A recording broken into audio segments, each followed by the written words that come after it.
Hi everyone and welcome back to another video.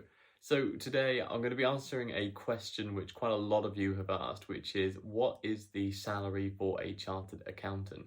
Well, obviously it depends where you are. It can vary from location to location, but generally the average salary of a chartered accountant newly qualified is about £55,000 in Britain. When you're training, you will be on significantly less than that. Since your training period may last from 3 to 4 years or beyond that, you may be on that lower salary for a much longer time than you expect.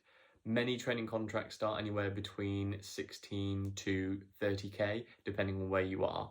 Obviously, if you're in a place like London, you would expect a higher salary because your cost of living is going to be much higher. When you're training, you may find that you're on a structured salary, in which case you may find that after a certain level you reach, whether that's going from semi-senior to senior or going from junior to senior, or whether that's just every exam you get an increase in pay.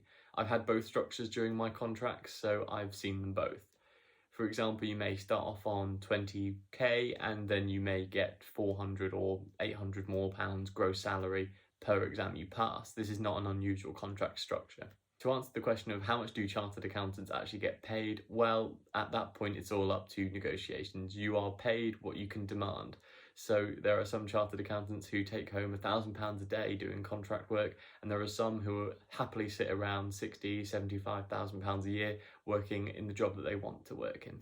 It's completely up to you, and the world is your oyster once you're a chartered accountant. There are probably chartered accountants out there who are on the C-suite of FTSE 100 companies who could be earning millions of pounds a year through salary and share options and so on. Of course, these are the outliers and not the average, but this is the sort of thing that you could aspire to as a chartered accountant.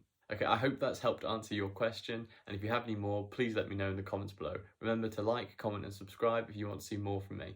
Thank you very much for watching, guys, and I'll see you soon.